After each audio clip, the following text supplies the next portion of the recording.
أعوذ بالله من الشيطان الرجيم بسم الله الرحمن الرحيم الحمد لله الذي جعل الحمد مفتاحا لذكره وسببا للمزيد من فضله ودليلا على آلائه وعظمته ثم الصلاة والسلام على عبده وأمين وحيه وخاتم رسله سيدنا ومولانا أبي القاسم محمد اللهم صل على محمد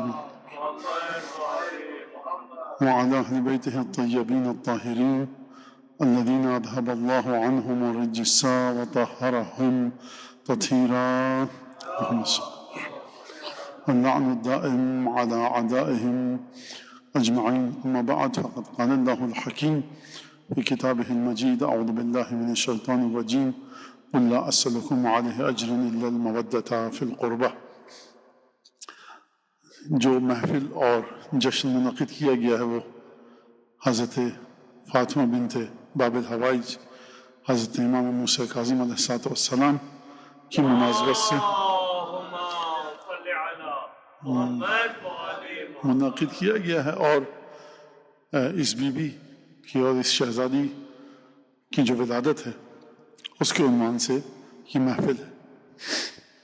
اور ظاہر سی بات ہے کہ ان محافل کو اور ان مجالس کو اور اس طرح کے جشن منعقد کرنے کا فلسفہ اور مطلب ہی یہ ہے کہ ہمارے دلوں میں وہ مودت باقی رہے جس کا مطالبہ قرآن مجید میں خدا نے کیا ہے، اور وہ شخصیات ہمارے سامنے رہیں کہ جو ولایت سے متصل تھیں اور جن کی ولایت امام کی ولایت تک ہم کو لے کر جاتی ہے.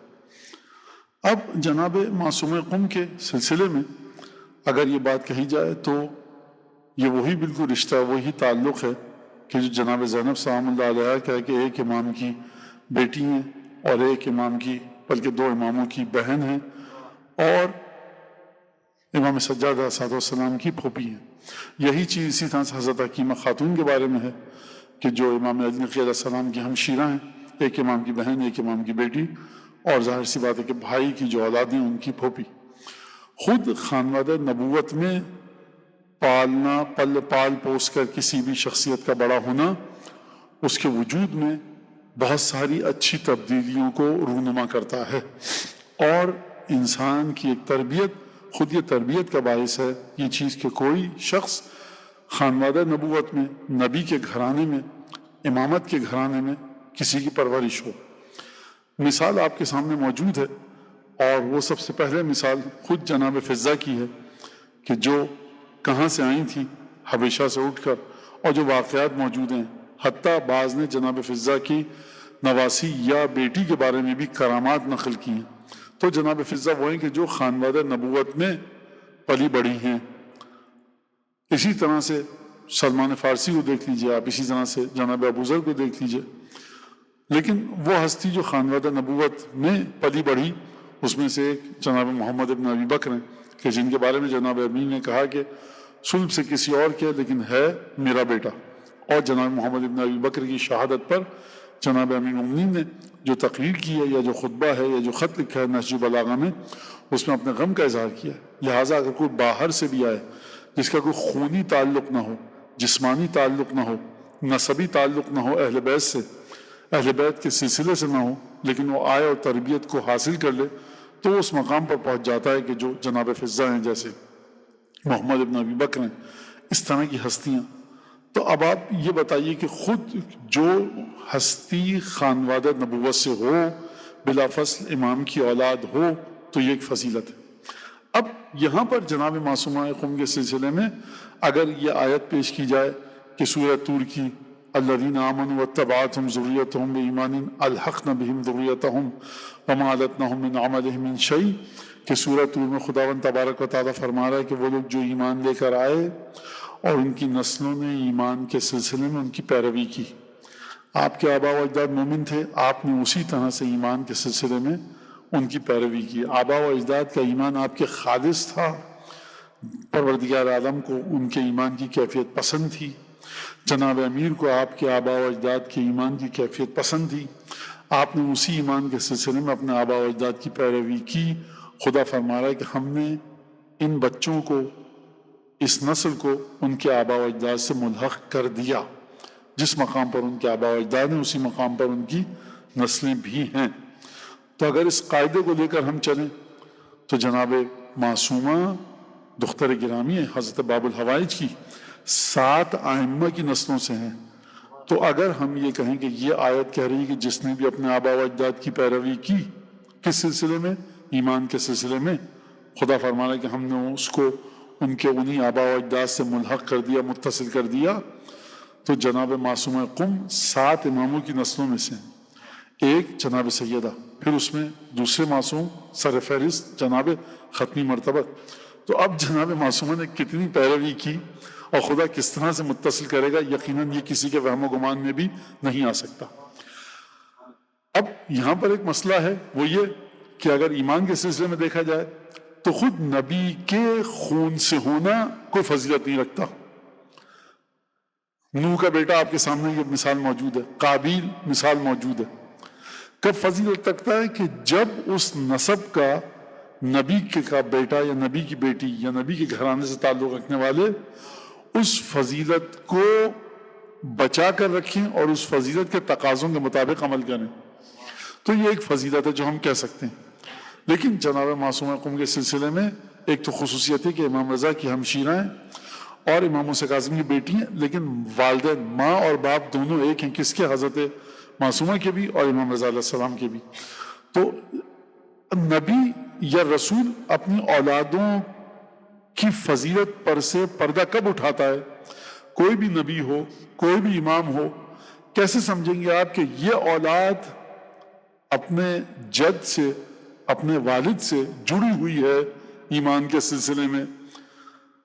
کیا کس طرح سے آپ فرق کریں گے نوح کے بیٹے کا نوح سے اور جناب یوسف جو پیغمبر کے بیٹے تھے جناب یعقوب کے؟ جناب یوسف بھی جناب یعقوب کے بیٹے ہیں، نوح کا بیٹا بھی حضرت نوح پیغمبر کا بیٹا تھا. آپ کیسے فرق کریں گے؟ کیا فرق ہے دونوں میں؟ آپ کیا جواب دیں گے؟ مولانا واقعہ سامنے ہے. حضرت یوسف کو نبوت ملی، حضرت یوسف کی شان اور منزلت قرآن میں بیان کی گئی. نوح کے بیٹے کے بارے میں برائی کی گئی، برے الفاظ سے یاد کیا گیا کیونکہ کرتوت اور کام اس کے برے تھے. تو اس کا مطلب یہ ہے کہ نبی کی اولاد جب اس دنیا میں قدم رکھتی ہے تو آپ کو ضرورت ہوتی ہے کہ اس نبی کی زبان مبارک سے اس نبی کی اولاد کے اوصاف اور فضائل کو سنیں، یا قرآن گفتگو کرے یا وہ نبی خود آپ کو بتائے. امیر المومنین کے 18 بیٹے تھے. کیا تمام کے تمام بیٹے امام حسن اور امام حسین علیہ السلام بنے؟ نہیں. امیر المومنین کے 18 بیٹے تھے. کیا سب بیٹے ابو الفضل عباس بنے غیر معصوم بیٹوں میں؟ نہیں. کیا سب بیٹے جناب ابو الفضل عباس کے 3 جو چھوٹے بھائی تھے ان کی طرح بنے؟ کیا تمام بیٹے امیر المومنین کے حسن و حسین علیہ السلام، ابو الفضل عباس اور 3 بھائی، اور اس کے بعد جو امیر المومنین کے کچھ اور بیٹے تھے کربلا میں شہید ہوئے، تو کیا بقیہ بیٹے ان بیٹوں کی طرح سے ہو سکتے ہیں؟ نہیں. یہ کیسے پتا چلا آپ کو؟ کس نے حق دیا؟ کیونکہ آپ کے مولانا واقع کربلا میں گئے، امام حسین کے ساتھ گئے، امام حسین کے جو ساتھ گئے. اچھا تو کیا فضیلت ہے؟ آپ مجھے جواب دیں گے فضیلت یہ ہے کہ زیارت عاشور میں شہداء کا ذکر آیا ہے. شہداء کربلا کی جو فضیلت ہے وہ کسی کی نہیں ہے. لہٰذا ہم جناب امیر کا بیٹا ہونے کی وجہ سے صرف تعریف نہیں کر رہے، بلکہ جناب امیر کا وہ بیٹا کہ جو امام حسین السلام کے ساتھ شہید ہوا. تو ہمیشہ آپ یاد رکھیے گا کہ زبان مبارک امام کے ذریعے آپ فضیلتوں کو سمجھتے ہیں. یہ تصور غلط ہے کہ ایک معیار ہمارے پاس آ جائے کہ ہم کہیں ایک چیز ہوتی ہے عصمت اکتسابی. کیا مطلب؟ ایک عصمت ہے عصمت وہابی، ایک عصمت ہے عصمت اکتسابی. دونوں میں فرق کیا ہے؟ عصمت وہابی کا مطلب کیا ہے؟ دی گئی، بغیر مانگے دی گئی. جناب سید الشہداء کو عصمت بنا مانگے دی گئی. سید الشہداء نے دعا نہیں کی کہ پروردگار مجھے معصوم بنا، خدا نے دی. یہ کون سی ہے؟ وہابی ہے عصمت، معصوم ہے. پھر علماء ہمارے کبھی کبھی بعض دفعہ کتابوں ملتا ہے کہ عصمت اکتسابی. کیا مطلب؟ عصمت اس معنی میں کہ کبھی گناہ نہیں کیا، ہر خطا سے، ہر گناہ سے، ہر برے عمل سے، ہر برے اخلاقی فعل سے مبرہ، منزہ اور پاکیزہ ہیں. اسے کہتے ہیں عصمت اکتسابی. کیا مطلب؟ یعنی معصوم کے ساتھ جڑے رہے، معصوم کو دیکھ کر اس طرح سے معصوم کی تعلیمات کو اپنے وجود میں اتارا کہ کسب کیا، حاصل کیا، پایا اپنی کوششوں کے ذریعے، ایکوائر کیا عصمت کے ایک مرحلے کو، جیسے ابو الفضل عباس، جیسے جناب زینب، جیسے جناب حضرت علی اکبر، کہ انہوں نے حاصل کیا. تو مولانا اس عصمت میں اور عصمت میں فرق کیا ہے؟ وہ عصمت وہابی ہے، یہ عصمت کیا ہے؟ اکتسابی ہے. بہرحال یہ کیونکہ ہمارے معاشرے کے سوالات ہیں اس لیے، ورنہ اگر آپ جا کر علماء سے پوچھیں، مراجع سے، فقہاء سے کہ حضرت عباس معصوم ہے کہ نہیں، تو کبھی کبھی پہلا سوال وہ یہ کرتے ہیں فائدہ کیا ملے گا تمہیں اس کو پوچھ کے؟ حضرت معصوم ہے کہ نہیں ہے؟ فائدہ کیا ہے اس کا؟ قبلہ فائدہ تو کچھ نہیں ہے. تو پھر علماء کیا جواب دیتے ہیں فقہاء؟ کہتے ہیں جو ابو الفضل عباس کے فضائل زیارت میں آئے ہیں مولا کی، یا ابو الفضل عباس کے جو فضائل سید الشہداء کی زبان مبارک پر آئے، یا جناب ابو الفضل عباس کے فضائل جو 5ویں 6 امام اور امام سجاد کی زبان پر آئے، اس کو سمجھ لو، اس کو درک کر لو، اور اس کے مطابق ابو الفضل عباس کو اپنے دل میں رکھو. معصوم ہے یا نہیں ہے تمہارا اس سے کوئی لینا دینا نہیں ہے، یعنی سطح کو سمجھو اپنی. لیکن بہرحال ہمارا معاشرہ جو ہے اس کو اس طرح کے سوالات اس میں کریٹ کیے جاتے ہیں، بنائے جاتے ہیں، جس کی بعد یہ علماء کو اس طرح سے جوابات دینا پڑتے ہیں.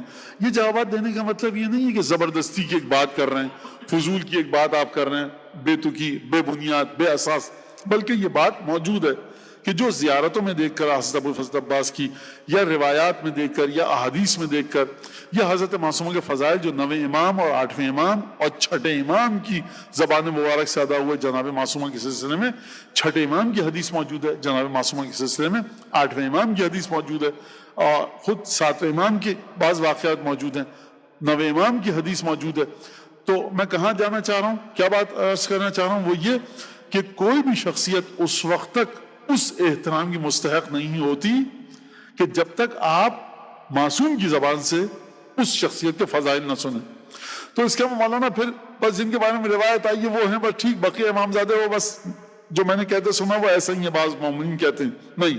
خود امام کی اولاد ہونا یہ ایک فضیلت ہے، اس میں کوئی شک نہیں ہے، جب تک کہ وہ امام کی مخالفت میں کوئی کام انجام نہ دے یا عقیدہ امامت میں اس کے کوئی انحراف نہ ہو.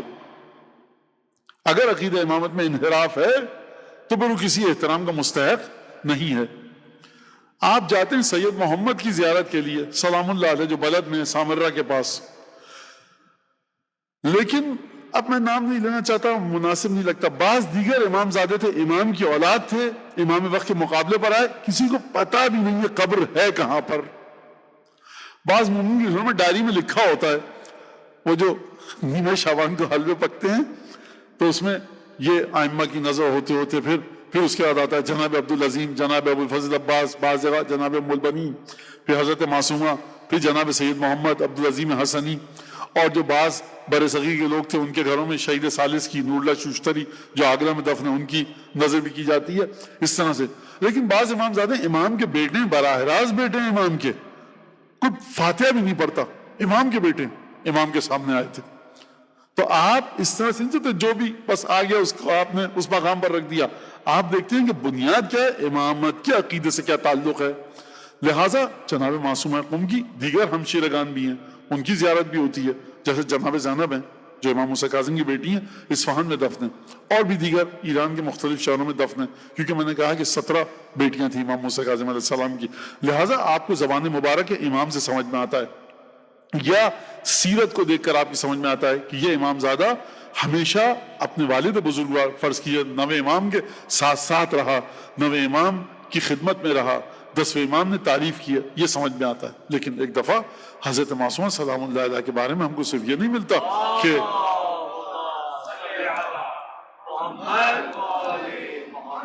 کہ امام موسیٰ کاظم کی بیٹی تھی. میں نے کہا کہ یہ خود ہونا فضیلت ہے. کب تک فضیلت ہے؟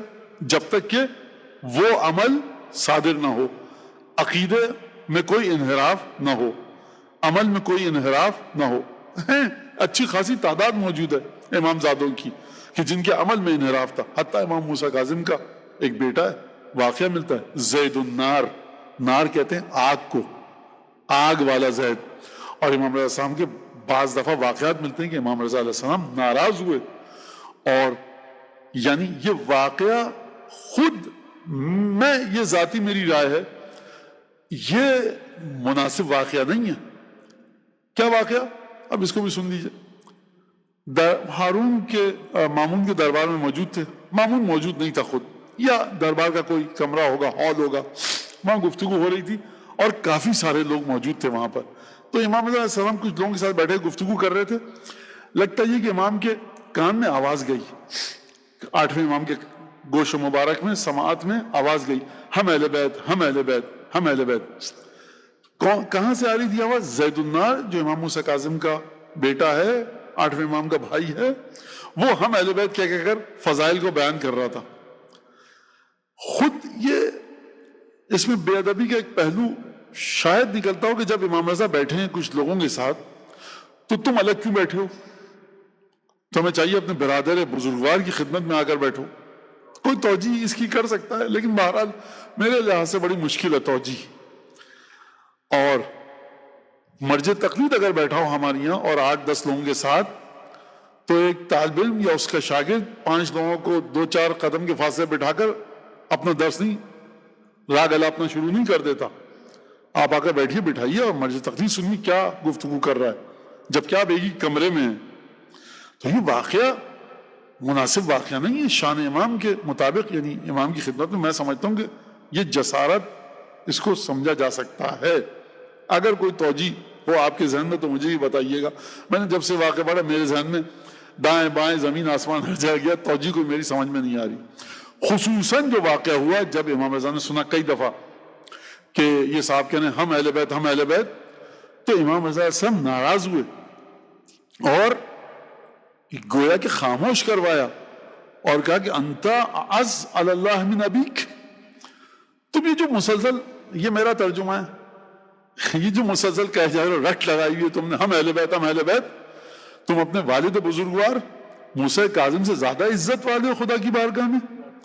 کہ تمہارے والد نے پوری زندگی اطاعت خدا میں گزاری اور تم اس کردار کے ساتھ ہم اہل بیت، ہم اہل بیت، یہ کیا لگا رکھا ہے ہم اہل بیت؟ یہ میں اپنے الفاظ میں کیوں اپنے الفاظ میں کہوں؟ کیونکہ میں آپ کو اس واقعے کے اندر لے کے جانا چاہتا ہوں، سیناریوں میں اس واقعے کی آپ تلخی کو محسوس کیجئے. تو لہٰذا ایسا نہیں ہے کہ آپ نے کہہ دیا کہ صاحب امام کے بیٹے تو ختم ہو گئی بات. نہیں، تو چھٹے امام فرما رہے ہیں، تیاری کروا رہے ہیں. چھٹے امام کے پاس ایک شخص آیا، قم سے تعلق تھا. تو امام نے کہا کہ بہت جلد میرے بدن کا ٹکڑا، بلکہ بدن کا ٹکڑا تو ہم اردو میں کہتے ہیں بضعۃ منی، میرے وجود کا حصہ تمہاری سرزمین میں دفن ہوگا اور اس کا تم خیال رکھنا اس معنوں میں. اور پھر میری بیٹی، پھر اس کے بعد ابھی امام موسیٰ کاظم کی ولادت بھی نہیں ہوئی تھی، کیا چھٹے امام نے فرمایا. پھر اس کے بعد 7ویں امام کے واقعات، پھر 8ویں امام، پھر 9ویں امام. تو ہم یہاں پر صرف یہ گفتگو کرنے کے لیے نہیں بیٹھے کہ جناب معصومہ قم ایک ہی ماں اور باپ تھے، امامت کے ساتھ رہیں، بلکہ ہمارے پاس جو حدیث آتی ہے کہ جو میری پھوپھی کی زیارت کرے وہ جنت کا مستحق ہے، جو قم میں میری بہن کی زیارت کرے وہ جنت کا مستحق ہے. اس کا مطلب کیا ہے؟ اس کا مطلب یہ کہ جس طرح سے ابو الفضل عباس سلام اللہ علیہ کی زیارت اور ابو الفضل عباس کی مودت شرط ہے 12 اماموں کی مودت کی قبولیت کی، رتی برابر بھی اگر مقام کم ہو جائے تو عقیدہ امامت قبول نہیں ہے.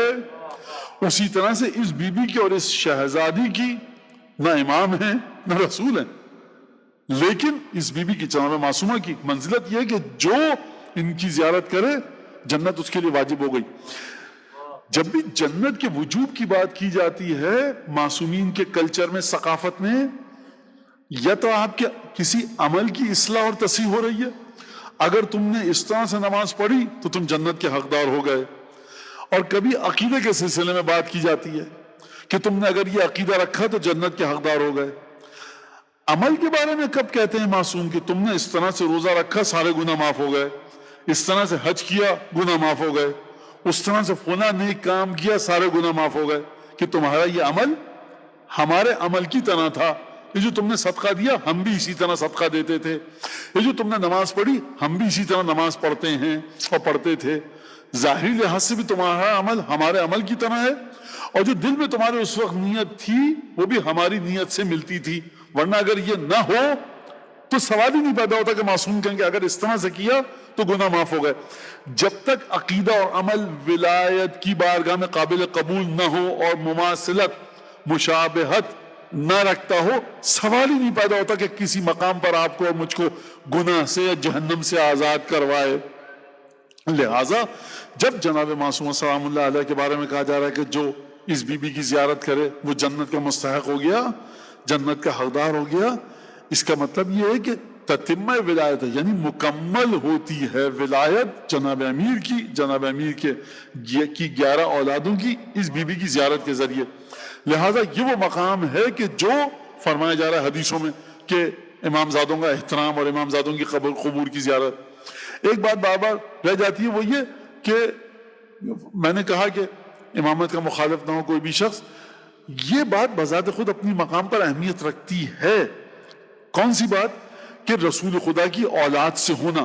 کیونکہ شیخ صدوق نے ایک روایت نقل کی ہے، رسول خدا قیامت میں کھڑے ہوں گے، آئیں گے اور کہیں گے کہ تم میں سے جس کا میرے ہاتھ کے مجھ پر ہاتھ ہے یا احسان ہے یا کوئی نیکی میرے ساتھ جس نے کی ہے وہ کھڑا ہو جائے.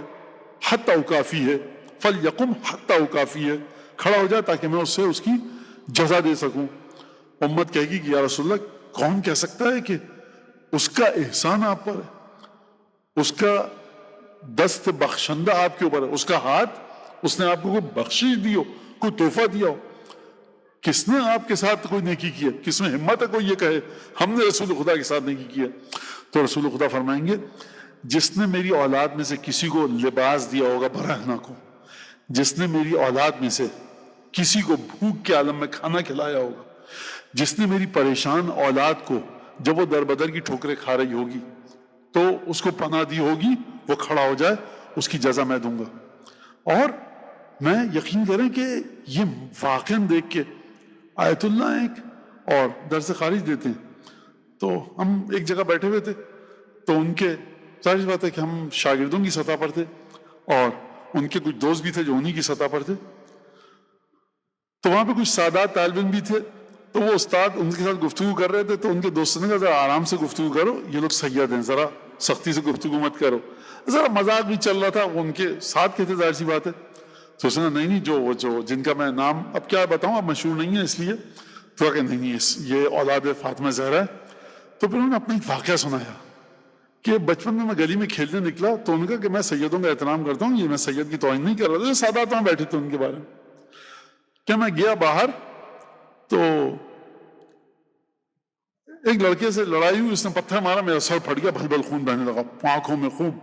میں گھر گیا، میری ماں مجھ سے بڑی محبت کرتی تھی، دیکھا خون بہ رہا ہے تو اس نے میرا ہاتھ پکڑا، چادر پہنی، فوراً کہا کس نے مارا ہے؟ کہا کہ محلے میں. کہا باہر چلو. اس کی ماں سے میں جا کے کہتی ہوں یہ کیا تھا، بچے کو پورا لہولہان کر دیا. جیسی ماں گئی باہر تو وہ بچہ تھا. تو کہیں میری ماں نے میرا ہاتھ پکڑ کے کہا کہ گھر میں واپس چلو، میں اس بچے کو کچھ نہیں کہہ سکتی. کہا کہ اسی نے میرا سر پھاڑا. کہا کہ اس کی ماں اور باپ دونوں سید ہیں، ہم ان کو کچھ نہیں کہہ سکتے. یعنی میں یہ نہیں کہہ رہا کہ ظلم کی ترویج، حرام حلال، میں اس ماں کی بات کر رہا ہوں. اس ماں کا بیٹا میرے خیال سے ایسا ہی آیت اللہ نکلنا چاہیے تھا کہ وہ خود سید نہیں ہے. تو یہ ایک ہے واقعہ. اس طرح کی چیزیں آپ کو ملتی ہیں کہ واقعاً وہ خدا مغفرت فرما، درجات بلند کرے. ایک جگہ ہم کو یہ ملتا اور ایک یہ واقعات کی جو سارے آپ کے سامنے کہ صلوات اللہ سلام علیہ پیر معصومہ کی خدمت. امام زمانہ علیہ السلام بلند تر صلوات. اللہم صلی علی محمد و آل محمد. بعض دفعہ یہ واقعات بتاتے ہوئے انسان ڈرتا بھی ہے کہ کوئی صاحب شیر ہو جائیں کہ ہمیں لائسنس ٹو کل ملا ہوا ہے.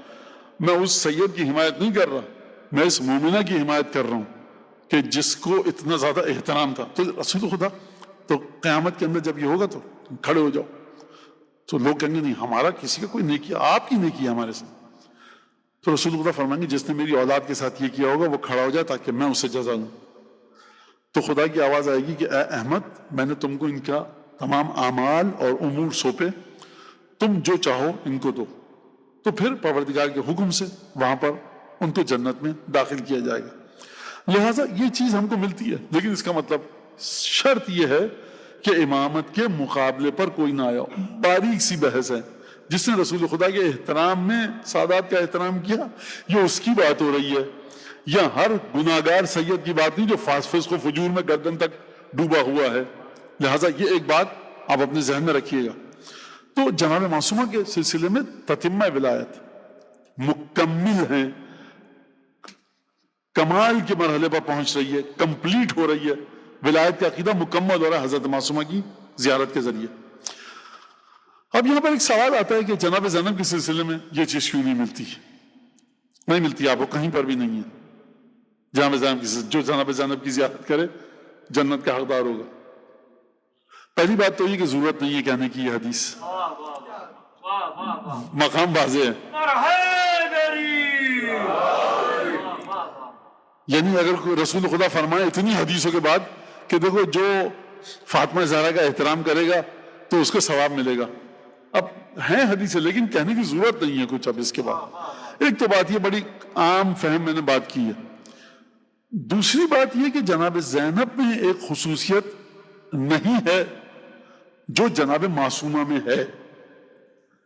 وہ خصوصیت ایسی نہیں جو کمال اور نقص کے مرحلے پر ہو کہ خدا نخواستہ نعوذ باللہ خاکم بدہن میں کہوں کہ جناب زینب کے مقام میں یہ نقص ہے، یہ کمی ہے، اور جناب معصومہ کے وجود میں وہ صفت موجود ہے جو جناب زینب میں نہیں ہے۔ نہیں، کیونکہ یہ ہمارا دلیل واضح ہے کہ جناب سیدہ اور امیر المومنین کی بلا فصل اولاد کے برابر غیر معصوم میں کوئی آ ہی نہیں سکتا، شک نہیں ہے اس میں۔ خود وجود مبارک جناب سیدہ کی بلا فصل اولاد ہونا یہ ایسی فضیلت ہے کہ کائنات میں کوئی فضیلت اس کے برابر نہیں ہے۔ لیکن کہ جو واقعہ حدیث لوح میں امام موسیٰ کاظم کے سلسلے میں نقل ہوا ہے اور چھٹے امام کے سلسلے میں فتنۃ عمیاء حندس، فتنۃ عمیاء حندس یعنی ایک ایسا فتنہ آئے گا جعفر صادق اور موسیٰ کاظم کے جانے کے بعد سلام اللہ علیہما کہ جو گھٹا ٹوپ اندھیری رات کی طرح ہوگا جس میں ہاتھ کو ہاتھ سجھائی نہیں دے گا۔ وہ کون سا فتنہ ہے کہ امامت اپنے مقام سے ہٹے گی، یعنی ایک دفعہ ہوتا ہے کہ امامت کو نہ ماننے والے امامت کے مقابلے پر ہیں، ایک دفعہ یہ کہ امامت کو ماننے والے امامت کو ایک دوسرے رستے پر لے کر جا رہے ہیں۔ دونوں میں فرق کیا ہے؟ دوسرے میں یہ ہوتا ہے کہ جو امامت کو مانتے ہیں وہ بھی اپنے رستے سے ہٹ جاتے ہیں۔ جو واقفی مذہب لوگ تھے جو امام موسیٰ کاظم پر رک گئے تو انہوں نے کیا کیا؟ امام موسیٰ کاظم اور امام رضا کو انہوں نے امام نہیں مانا۔ لیکن جناب معصومہ کے وجود میں ایک ایسی چیز ہے کہ شاید کیونکہ امام موسیٰ کاظم کی بیٹی ہیں اور امام رضا کی بہن ہے اور امام محمد تقی کی پھوپھی ہیں، لہٰذا اس وجہ سے فضیلت ہو کہ اگر کوئی جناب معصومہ کی زیارت کرے گا، جناب زینب کی زیارت ہر خاص و عام کرتا ہے کہ جو سید الشہداء کے بارے میں روایت ہے، امام محمد تقی علیہ السلام سے، امام نقی علیہ السلام سے روایت ہے کہ میرے دادا میرے جد ان کی سید الشہداء کی زیارت ہر خاص و عام کرتا ہے، لیکن میرے والد امام رضا کی زیارت صرف خاص لوگ کرتے ہیں۔ لہٰذا اسی وجہ سے جو زیارت امام رضا کی فضیلت ہے وہ سب سے زیادہ ہے رسول خدا کو ہٹا کر 12 اماموں میں۔ کیوں؟ اس کی وجہ یہ ہے کہ تتمہ ولایت مکمل ہوتی ہے ولایت، شاید یہ وجہ ہو اس طرح سے جو کہ بعض علماء نے نقل کیا۔ تو لہٰذا وہ جو خصوصیت ہے جناب زینب کی، ہر وہ شخص زیارت کرتا ہے کہ جو امام رضا کو مانتا ہو یا نہ مانتا ہو، خاص و عام سے مراد یہ ہے۔ خالص ولایت کہاں پر ہے؟ خالص امامت کہاں پر ہے؟ امام موسیٰ کاظم پر رک مت جائیے، امام صادق پر رک مت جائیے، امیر المومنین پر مت رکیے، بلکہ 12ویں تک آئیے۔ تو جناب معصومہ قم کی زیارت دلیل اور ثبوت ہے کہ آپ 12 کو مانتے ہیں، لیکن جناب زینب کی زیارت اس بات کا ثبوت نہیں ہے۔ ہو سکتا ہے کہ آپ جناب امیر کو بھی نہ مانتے ہوں اور کہیں رسول خدا کی بیٹی ہیں۔ جو چیز خداوند تبارک و تعالیٰ چاہتا ہے وہ کیا چاہتا ہے کہ 12 کی امامت کو مانو، لہٰذا جناب معصومہ قم کی زیارت 12 اماموں کی امامت سے جوڑتی ہے یا شاید جوڑتی ہو، تاریخی لحاظ سے کہہ رہا ہوں میں۔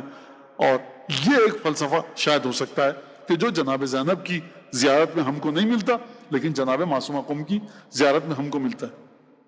لہٰذا اسی طرح سے زیارت امام رضا کے بارے میں کہا علماء نے کہ شک کو دور کرتی ہے یہ زیارت امام رضا علیہ السلام کی۔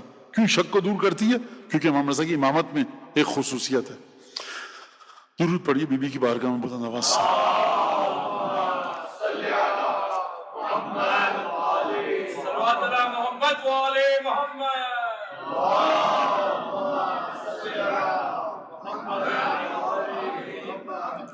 اور تقریباً 27 سال کی، جیسا کہ علماء نے حساب لگایا اندازاً بطور تخمینہ کہ 27 سال کی عمر میں بی بی کی وفات ہوئی، اور جب 183 ہجری میں امام موسیٰ کاظم علیہ السلام کی شہادت ہوئی ہے تو جناب معصومہ کی عمر تقریباً 10 برس تھی۔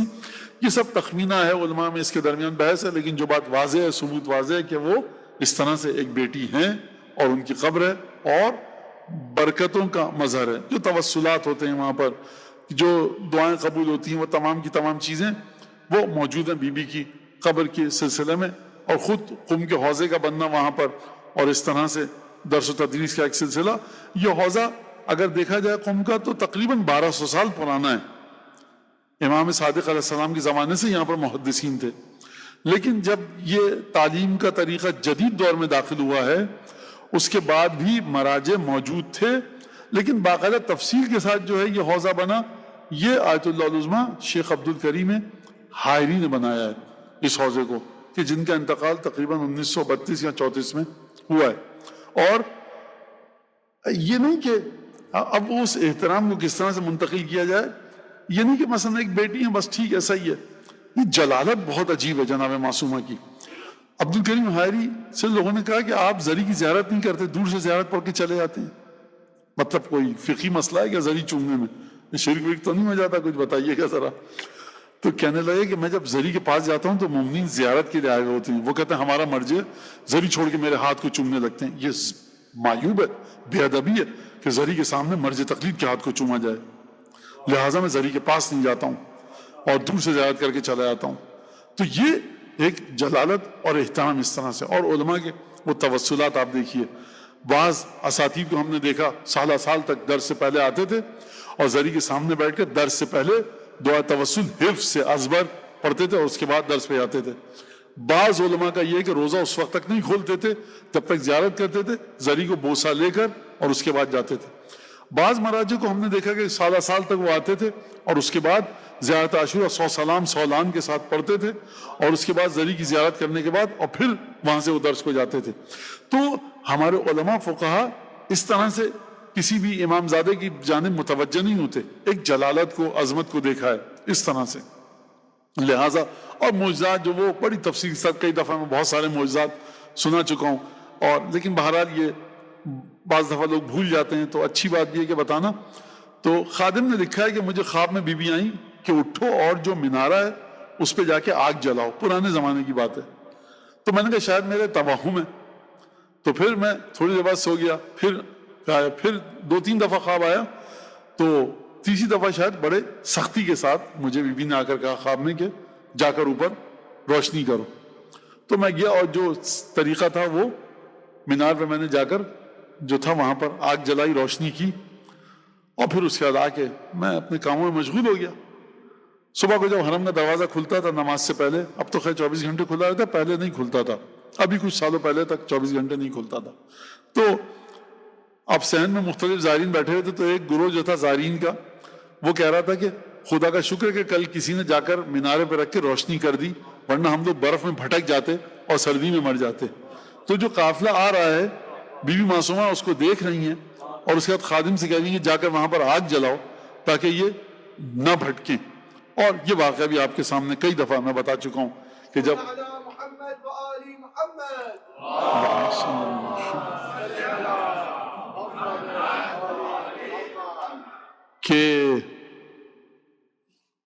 جب قبر منہدم ہو گئی اور جو سرداب تھی، تو یہ لوگ سمجھے کہ جو متولی تھے وہ ان کو یہ اندیشہ ہوا کہ کہیں بی بی کی قبر کی دیواریں بھی نہ گر گئی ہوں، کیونکہ قبر تہہ خانے میں ہوتی ہے سرداب میں۔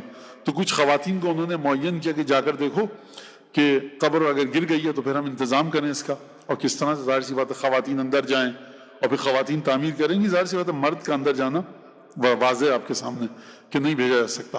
تو خیر، تو انہوں نے جا کر دیکھا کہ نہیں، جو قبر حضرت معصومہ کی اپنے مقام پر ہے، دیواریں گری نہیں ہیں۔ 2 قبریں ہیں جن کی دیواریں گر چکی ہیں، لیکن اس میں سیافام خواتین ہیں، افریقی نسل سے تعلق رکھنے والی، ان کے جسم جوں کے تو موجود ہیں۔ یہ جو 2 خواتین تھیں افریقی نسل سے تعلق رکھنے والی، یہ امام محمد تقی علیہ السلام کی بہو اور بیٹیوں کی کنیزیں تھیں۔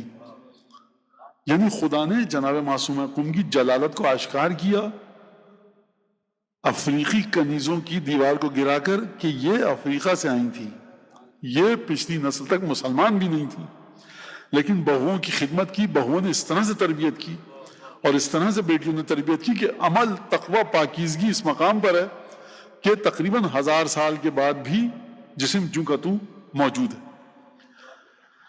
ایک چیز یہ۔ دوسری چیز، اب جب یہ چیزیں آتی ہیں تو لڑکیوں کی تربیت کے حوالے سے یہاں پر میں 2-4 منٹ 5 منٹ بات کروں گا، جو کہ بڑا اہم مسئلہ ہے۔ ہم ایک دعا مانگتے ہیں کہ جناب زینب کے نقش قدم پر چلنے کی توفیق عطا، جناب معصومہ قم، اہل بیت کی خواتین، تو یہ دعا ہے، اور اگرچہ ہمیں دعا کی حقیقت نہیں پتا، لیکن خدا نیتوں کو جانتا ہے، اور ہمارے بچیوں کو، ہماری مومنات کو خدا برکتیں دے گا۔ جیسے آپ کہنا یا لیتنی کنت معہم فافوز فوزا عظیما، پروردگار اگر ہم کربلا کے ساتھ ہوتے تو ہم بھی اسی عظیم کامیابی پر فائز ہوتے۔ آپ کی نظر میں کیا ہے؟ صرف ایک شہادت ہے، اس کے علاوہ تو کچھ نہیں پتا آپ کو۔ آپ اندازہ تو نہیں کر سکتے کہ حور کو کیا مقام ملا، نہیں بتا، کوئی بتا سکتا ہے؟ نہیں بتا سکتا۔ آپ بتا سکتے ہیں ابو الفضل عباس کو کیا مقام ملا؟ نہیں بتا سکتے، لیکن آپ کہتے ہیں کہ ابو الفضل عباس سلام اللہ علیہ کی برکتیں ہم پر نازل فرما، ہمارے بچوں کو ان سے ملحق فرما۔ تو آپ ایک دعا مانگ رہے ہیں، اس کی خصوصیات آپ کو نہیں پتا، لیکن روحانیت تو آپ کو پتا ہے۔ خصوصیات نہیں پتا، لیکن روحانیت خود بخود آئے گی جب آپ مانگیں گے۔ تو آپ جناب معصومہ قم کے لیے ایک سلوار کی تصویر پڑھ رہے ہیں کہ بی بی کو ہدیہ اور جو برکتیں وہ ملیں، آپ کو نہیں اندازہ، علم ہی نہیں ہے، نہ مجھے نہ آپ کو، کہ کس عظمت کی مالک ہے یہ بی بی، لیکن ہم دعا مانگتے ہیں۔ خدا جانتا ہے کہ اس مومن کو بی بی معصومہ کی برکتوں میں سے کیا دینا ہے اور کتنا دینا ہے۔ تو ہمارے پاس بہت افسوس کے ساتھ مطلب تاریخ نے نقل نہیں کیا، ہمارے پاس ہے ہی نہیں کہ رسول خدا نے تربیت فرمائی ہو جناب سیدہ کی، امام موسیٰ کاظم نے، امام رضا نے تربیت کی ہو اس طرح سے اپنی بہنوں کی، ہے ہی نہیں کچھ آپ کے پاس۔ تو آپ جو پوچھتے ہیں کہ کیا تربیت ہوئی، نہیں بتا سکتا کوئی عالم۔ جو بتا سکتا ہے کوئی بھی عالم وہ یہ کہ بھائی امام کی بہن تھی، امام کی بیٹی تھی، امام کی پھوپھی تھی، 10 برس کی تھی، والد شہید ہو گئے، بقیہ تربیت 17 سال تقریباً 15 سال بھائی نے کی۔ کیا کی ہمیں نہیں پتا۔ بھائی قاعدہ لے آؤ قرآن، اب فاطمہ معصومہ تمہیں قرآن کا وقت ہو رہا ہے، پڑھنا ہے، اب دیکھو وضو کی کلاس ہے، اس طرح ہوا تھا، کیا مطلب نہیں پتا کسی کو۔ خوب توجہ کیجیے گا اس بات کے اوپر۔ تو ایک تو یہ چیز کہ ہم کو نہیں پتا تربیت کا کیا طریقہ تھا، واقعاً اس طرح سے تھی تربیت، کچھ حد تک اس طرح سے تھی، کچھ حد تک کس طرح سے تھی۔ لیکن ایک مثال کے ذریعے میں آپ کو سمجھا سکتا ہوں۔ آپ کہتے ہیں کہ مولانا میرے 3 بیٹے ہیں، 4 بیٹے ہیں، یا 2 بیٹے ہیں 2 بیٹیاں، مختلف تعداد، باہر جو بھی ہو گھروں میں آپ کے، ایک اولاد جو ہے میری، چاہے لڑکی ہو یا لڑکا، آپ کہتے ہیں خود بخود نماز کا وقت ہوا، مصلی بچھایا، وضو کیا، ایک کو دھکے دے کے جانماز پہ بھیجنا پڑتا ہے۔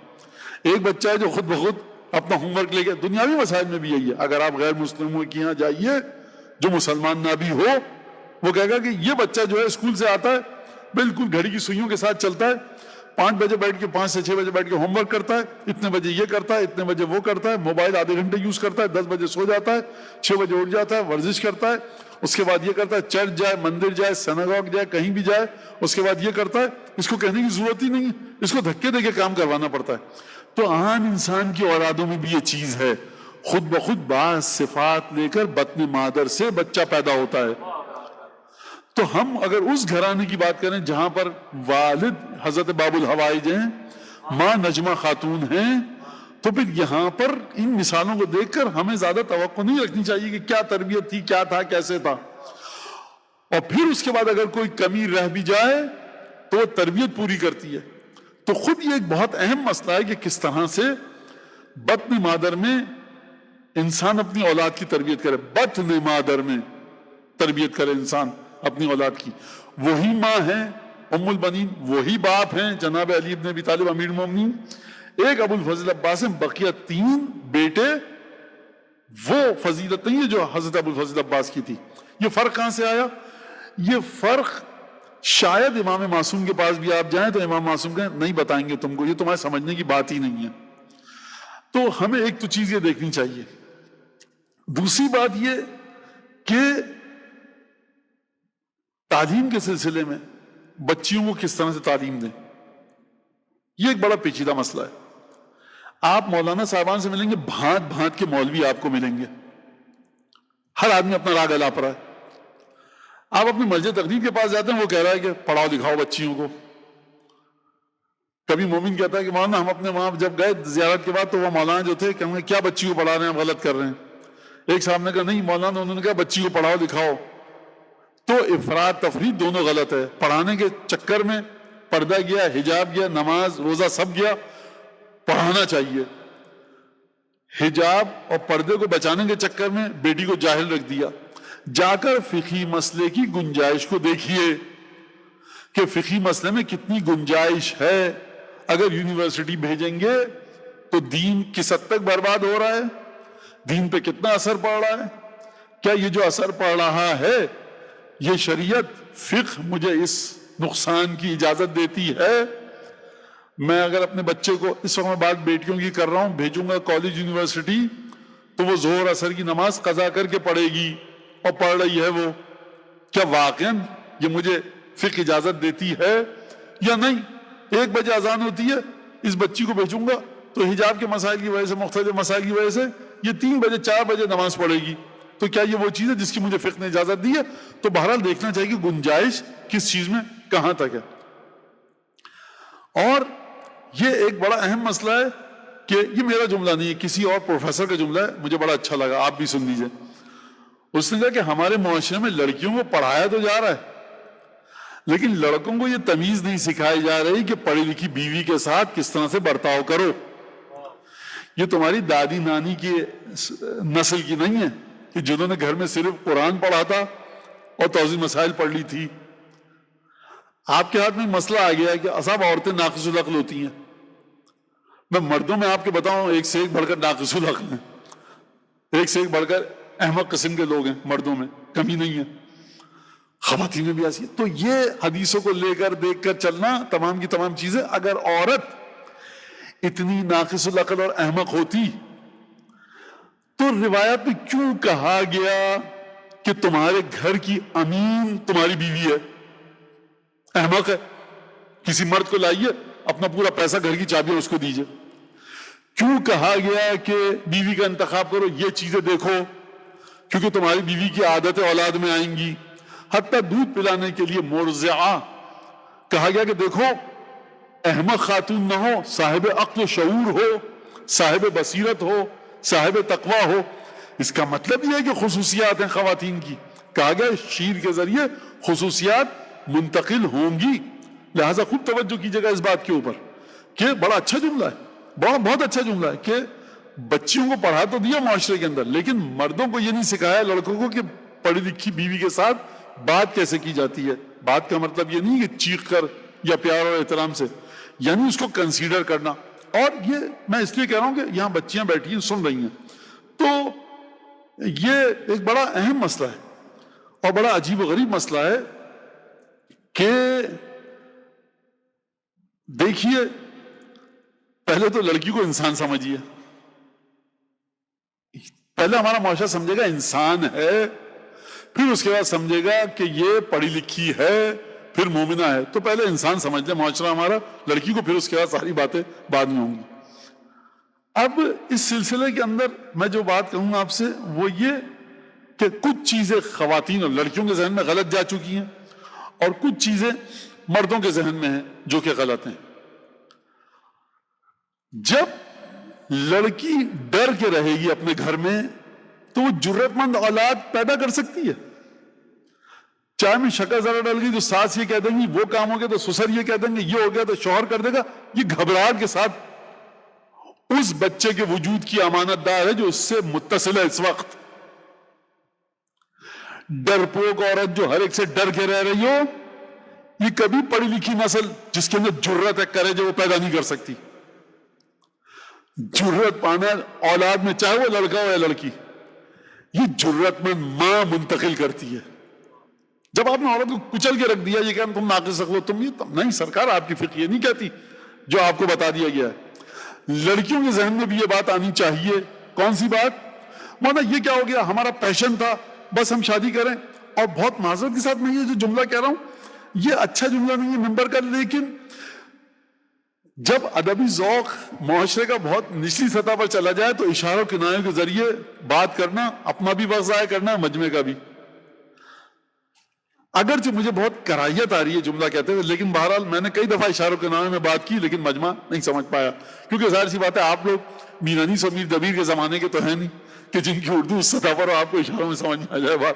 آپ یہاں اس وقت بیٹھے ہیں جو ہماری زبان اور تمام چیزیں گزری ہیں جس دور سے, تو مولانا ہم صرف, اب میں اس کو بڑا ڈائلیوٹ کروں, مائلڈ کروں, ہم صرف نسل بڑھانے کا ایک گیجٹ ہے.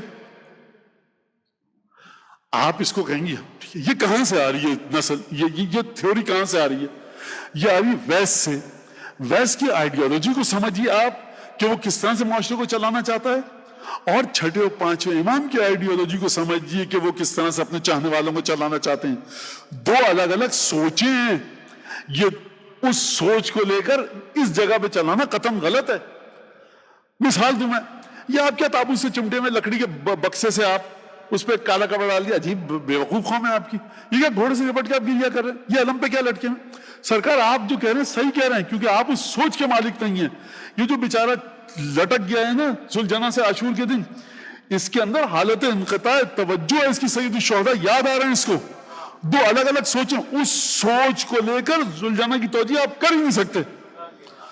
علم کا جو پٹکا پکڑ کے گریا کر رہا ہے 21 رمضان المبارک کو, اس سوچ کی آپ توجہ اس سوچ کے مطابق کر ہی سکتے. اس سے پوچھئے کہ یہ ہے کس کا پٹکا, تمہیں یاد کون آ رہا ہے, کس وجہ سے گریا کرو. دو الگ الگ سوچوں کا ٹکراؤ ہے, اس بات کو خوب سمجھیے گا آپ. لہذا دو الگ الگ سوچوں کا ٹکراؤ ہے. ہم نسل بڑھانے کا ایک ڈیوائس ہیں, آپریٹرز ہیں. واقعاً یہ بڑی گھٹیا بات ہے, ہاں صحیح بات ہے, جو بھی کہے گا بالکل عورت کو ایسا نہیں ہونا چاہیے. لیکن ایک دفعہ کہا جائے کہ آپ اس نسل کو آگے بڑھانے کا وسیلہ ہیں کہ جن کے بارے میں جناب امیر کہہ رہے ہیں شوقاً الی رؤیتہم, کاش میں ان لوگوں کو دیکھ سکوں. چھٹے امام جن کے لیے تڑپ رہے ہیں, پانچویں امام جن کے لیے تڑپ رہے ہیں, کہہ رہے ہیں کہ یہ وہ لوگ ہوں گے کہ جو 12ویں کے لشکر میں شامل ہوں گے, یہ وہ لوگ ہوں گے جو متقی ہوں گے, یہ وہ لوگ ہیں جو پاکیزہ ہیں, یہ وہ لوگ ہیں جو پارسا ہیں. ایک ایسی نسل کی جو ایمان کو طاقتور کرے. لہٰذا خوب آپ اس بات کو توجہ کے ساتھ سنیے گا, کیٹلسٹ اگر نہ ہو کیمیکل ری ایکشن ریپڈلی نہیں ہو سکتا. کیٹلسٹ کی اپنی کوئی حقیقت نہیں ہوتی, وہ بیچارہ ری ایکشن کروا کے گم ہو جاتا ہے. تو خوب سمجھیے گا آپ اس بات کو کہ خاتون کی حیثیت اس طرح سے ہے. اور آپ ضروری نہیں ہے کہ جو خواتین تھی ہماری بیویاں تھیں, جناب زینب, جناب معصومہ قم, جناب ام البنین, جناب حکیمہ خاتون, ان کی سیرت کے پہلوؤں کو آپ آج کی بچیوں کے سامنے اس لیے نہیں رکھ سکتے کہ جب وہ بچی آپ سے کہے گی کہ اس زمانے میں یونیورسٹی نہیں ہوتی تھی, ان کی سیرت میں بتائیے کہاں تھا, ان کو نامحرم سے انٹریکٹ نہیں کرنا ہوتا تھا, اس کے ذریعے کیا تھا. وہ بیویاں ایک انتہائی بلند مقام پر تھی, لیکن کچھ چیزیں ہیں کہ جو زمانے نے ہم کو ان سے جدا کر دیا. یعنی ہم بچیوں کا جواب اس طرح سے نہیں دے سکتے. ہاں کردار طاقتور تھا, حکمت تھی. جو ائمہ معصومین نے اپنے گھر کی خواتین کے بارے میں گفتگو فرمائی ہے, یعنی نہ شیطان کا کوئی ہیلا اور مکر ان پر چل سکتا ہے, نہ کوئی جبار ظالم انسان ان کی حکمت کو اغوا کر سکتا ہے. کیا مطلب؟ یعنی ہم جب بات کرتے ہیں حکیمہ خاتون کی, ہم جب بات کر رہے ہیں مادر گرامی امام علی نقی علیہ السلام کی اور اس طرح کی خواتین کی, تو صرف یہ نہیں بات کرے کہ حجاب میں تھی, عفیفہ مخدرہ تھی, مومنہ تھی, گھر میں بیٹھی رہتی تھی, دنیا کا کچھ نہیں پتا ہوتا تھا. ان کی حکمت اتنی بہترین تھی کہ ان کو کسی بھی لحاظ سے گمراہ نہیں کیا جا سکتا تھا, نہ عمل کے سلسلے میں نہ عقیدے کے سلسلے میں. یہ قرآن کے حقائق سے واقف تھی. ہم ایسی خواتین کی بات کر رہے ہیں, لیکن جو میں نے شروع میں کہا, ہمیں ان بیویوں کی تربیت کا پروسیس اور پروسیجر اس کا علم نہیں ہے, کیونکہ یہ بیویاں ہمارے گھر کی بچوں کی طرح تھی نہیں. یہ امام معصوم کی نگاہوں کے سامنے پروان چڑھ رہی تھی. تو جن ہستیوں کا ہم کو پروسیس, تربیت کا پروسیجر پتہ نہ ہو, ہم کیسے کہہ سکتے ہیں اپنی بچوں کو یہ کرو؟ ہاں ہم کہہ سکتے ہیں کہ دیکھو ان کی روحانیت ایسی ہے, دیکھو ان میں جرت تھی, ان میں بہادری تھی, ان میں امام کے ساتھ جڑنے کا حوصلہ تھا, یہ امام کے منہ بمنہ تمام فرامین پر عمل کرتی تھی, کوئی رتی برابر فرق نہیں تھا, ان کی حکمت شدید تھی. لیکن آج کے دور کے جو مسائل ہیں وہ آپ کو اس فقہ تک آنے پڑیں گے کہ جو فقہ ان بیویوں کے والد نے، ان بیویوں کے بھائیوں نے، ان بیویوں کے بھتیجوں نے آپ تک دی ہے، آپ کو اس فقہ کے ساتھ جوڑ کر اپنی بچوں کی تربیت کرنی ہے۔ خوب توجہ کے ساتھ اس بات کو سنیے۔ لہٰذا میرے خیال سے بات واضح ہو گئی، اب میں اس سے آگے کوئی گفتگو نہیں کروں گا۔ اور زیارت جو حضرت معصومہ قم کی ہے، اور وہ زیارت بعض علماء جب ان کے سامنے بڑے گہرے مسائل میں پھنس جاتے تھے وہ آ کر، تو معتکف ہوتے تھے، اعتکاف کرتے تھے حضرت معصومہ کے حرم میں آ کر، اور اس کے بعد دعائیں توسل، جس کے بعد ان مسائل کا حل ان کے ذہن میں آتا تھا، جیسا کہ انہوں نے اپنی کتابوں میں لکھا۔ تو یہ تمام کی تمام چیزیں، اور یہ بھی بات ہے کہ اب ظاہر سی بات ہے کہ پہلی ذی قعدہ ہے، اور ذی قعدہ کے مہینے کے حوالے سے توبہ کا مہینہ ہے، اور عمل ہے اس کے اندر مفاتیح الجنان میں آپ دیکھیے گا جا کر۔ اور ذی قعدہ، ذی الحج، محرم اور رجب، یہ 4 حرام مہینوں میں سے ایک مہینہ ہے۔ نیک عمل کا اس میں بہت زیادہ ثواب ملتا ہے، گناہ کا شیخ عباس قمی نے لکھا ہے وہاں پر، اور علماء نے، محدثین نے، کہ جو گناہ کرے گا پھر اس کا بھی اس کو اب یوں کہ یہ زیادہ سزا ملے گی یا زیادہ برا نتیجہ ملے گا۔ توبہ کا مہینہ ہے یہ، جو نماز ایک آئی ہے اس کو رجا مطلوبیت کی نیت سے جمعرات جمعہ ہفتے کو روزہ رکھ کر، اور اتوار کو ظہر اثر کے بعد پھر غسل کر کے پھر 2 رکعت نماز ہے، وہ مفاتیح کے اندر موجود ہے ذی قعدہ کی جو نماز ہے۔ لہٰذا اس کو کوشش کیجئے کہ پڑھیں، اور یقیناً اثرات ہوں گے اس کے۔ اور ہم یہیں سے حضرت حجت اور امام موسیٰ کاظم، تمام حضرت امام جعفر صادق علیہ السلام، امام موسیٰ کاظم، امام محمد تقی، امام رضا علیہ السلام، ان ہستیوں کی بارگاہ میں مبارکباد پیش کرتے ہیں، اور دعا ہے کہ پروردگار عالم حرم حضرت معصومہ کے فضائل کو مزید بلند و بالا طریقے سے ظاہر و آشکار کرے، ہم سب کو بی بی کی معرفت اور شفاعت کا مستحق قرار دے۔ جو لوگ اس امام باڑے کی خدمت کر رہے ہیں، پروردگار ان کی خدمت کو قبول فرما۔ مومن مومنات جنہوں نے یہ امام باڑہ ہم کو دیا ہے، ان کے خانوادے کو پروردگار قیامت تک کے لیے خانوادہ نورانی ولایت کو قائم و دائم فرما۔ جو لوگ ہمارے درمیان تھے اور چلے گئے دنیا سے، پروردگار ان کو جناب معصومہ کی شفاعت نصیب فرما۔ جو لوگ یہاں پر موجود ہیں، کوئی ان میں تنگ دست ہے، نادار، قرضدار، پریشان حال ہے، بے اولاد ہے، بے روزگار ہے، کسی مشکل میں گرفتار ہے، اس کی مشکلات کو دور فرما۔